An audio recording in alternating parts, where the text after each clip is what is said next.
Here with Callum Smith. We're at the Smith versus John Ryder press conference. This was a pleasant surprise for fight fans because in the past few weeks your future with Matchroom has kind of been up in the air. Talk to me about this whole process and why you've got to the position you're in now.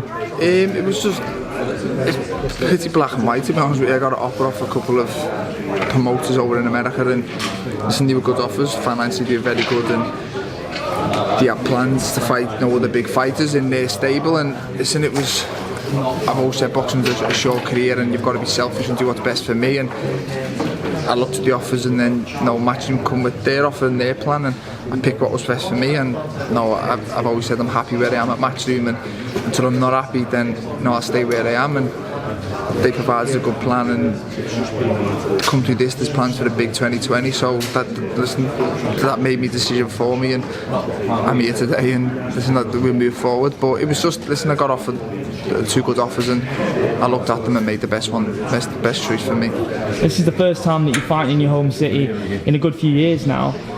Talk to me about John Ryder, the talents he possesses, and what sort of fight you're expecting against him. John Ryder's a good fighter. He's well known to British fight fans. He's turned his career around. He's on a good run of form.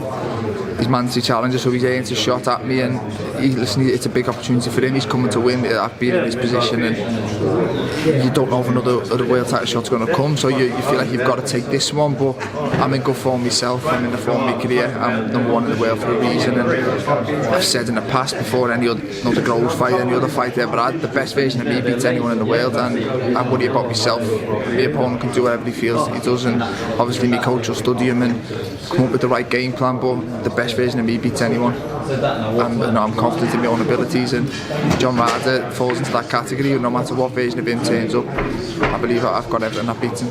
The confidence at Gallagher's gym is always sky high. Guessing it's even more at height considering the awards you and Joe have won over the past week as well. It's just, obviously I'm in sport for world titles, but it's good to get recognition for the year you've had. The last 12 months have been unbelievable for me, both in and out the ring, and I don't plan on stopping there. I want to keep going, and I said in the press conference before, I always, through my whole career, you feel the world title's the pinnacle and the top of the mountain, and I got there and realised I'm not fully satisfied. I know there's more I can achieve, and that's what the next couple of years are all about for me, to just fight the best fighters out there and just try and prove I am the best. And if I'm not, then at least I've tried, and I'll be able to retire satisfied and content with what I've done, whereas I just feel at the minute I wouldn't be. I know there's more in me, there's no more I can achieve, and that's the goal. Since the World Boxing Super Series win, the two names that have been thrown around were Golovkin and Canelo, and then Billy Joe Saunders, his rise obviously hasn't gone unnoticed, but the whole difference there was he was a part of Frank Warren Promotions. Now he's joined Matchroom, he's been involved in the conversation as well. What do you think of him as a guy and as a potential opponent as well? Listen, he's a good fighter. He's a two-weight world champion. You don't achieve that if you can't fight, and he's unbeaten. He's got his strengths, and a fight with me and him is a big fight. We're both unbeaten, we're both world champions, we're both domestic. It kind of, that doesn't really happen often. So I said, I believe I'm #1 in division, but there's 3 people with a belt in my weight division, and I want to take them belts off them. So if it's David Benavidez, Billy Joe Saunders, Caleb Plant, any of them are put in front of me, listen, I don't think twice about taking it. They're the fights I want, they're the fights that do motivate me, and I've always said you see the best in me when I'm up against it, and they're the fights that will motivate me. And Canelo as well, speaking of him, he's moving up in the division for Kovalev.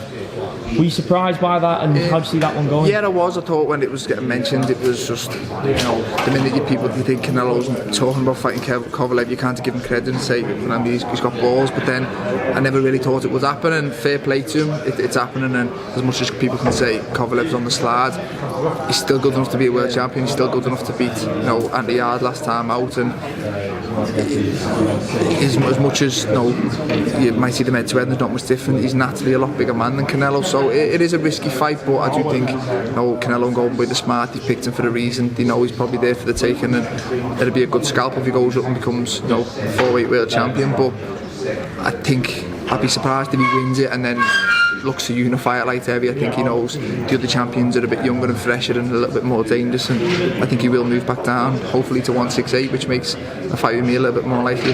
He did mention potentially moving up in the not near future, but at some point of your career. Do you have a sort of roadmap of things that you want to achieve in a certain sense of time? Yeah and no, because obviously if it was my thing, then I'd unify in November, I'd fight the other champion in May, and I'd fight the other champion in September, and I'd be undisputed by next year. But realistically, that's not going to happen.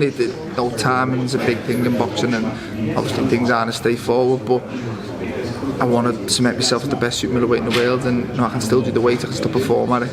People always question whether I'm struggling, and I'll be the first to admit it when I am, and the minute I am, I'll move up. The minute it's affecting me performances, I go to 175, but for the time being, I'm not, and I want to achieve as much as I can a year before moving up, and then I'll set myself new goals, and to be a 2-8 world champion would be a target of mine, so I'm not ruling 175 out. I just don't think it's any time in the near future. And the past few fights, your fights kind of coincided within a month or two of Anthony Crolla's. Yeah.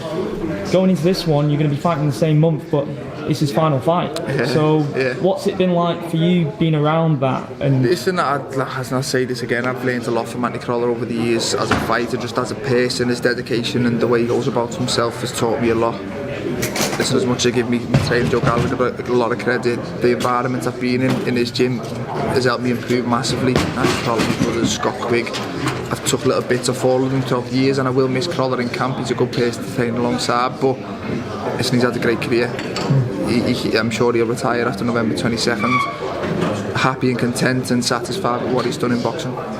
Do you see him, as you spoke to Eddie before, and Anthony's been doing a bit of punditry over the summer, has he said to you that that's the direction that he may be taking? No, to be honest with you, I don't know whether he's talked too much about it. I think once he does retire, then he'll look to what's next, but listen, he's training a young fighter, Dylan.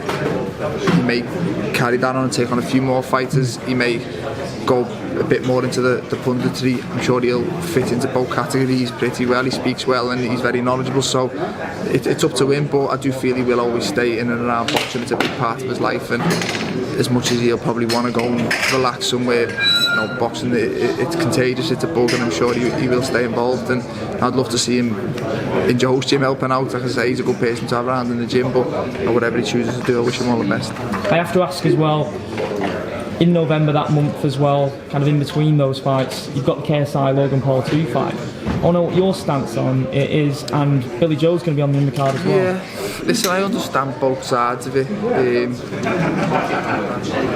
Listen, there's a lot of hard-working professionals. There's some in my gym who don't really get the opportunities that they're getting and the profile that they're getting, but in terms of Billy Joe Saunders fighting on that, the same reason I fought on the Andy Joshua undercard was because it was a massive platform and there's a lot of eyes on the show, and if there's a lot of eyes watching this show, then why not fight the undercard, and they'll take advantage of that. So as much as it's a bit disrespectful to put Billy Joe as a world champion on the undercard of two YouTubers, then you've got to look at the pros for Billy Joe. So I see both sides of it, and in terms of Eddie promoting it, listen, he's a businessman, if it's a money maker, then he's going to do it. But I understand, there's a lot of hard working pros who have done this the whole life and put the time in, who probably never get the opportunity that they're getting. So I do see both sides.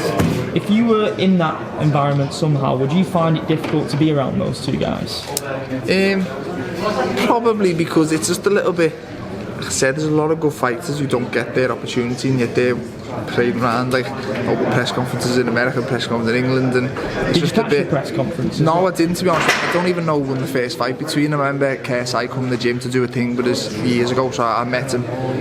He'd done a little bit of sparring, but he wasn't the best, to be fair. He must have improved a bit since. But listen, I remember at the time when he come to the gym, there was all kids outside the gym wanting to meet him, and I had no idea who he was, to be honest with you. But I believe he is big on in the YouTube world, and the same with the other fella. But I don't know, it's just the way the world is now. It's going a little bit crazy in it, and it is what it is. Right, I'll let you crack on with the rest of your day, but it's going to be a brilliant night on the 23rd of November. Fingers crossed, that's the plan.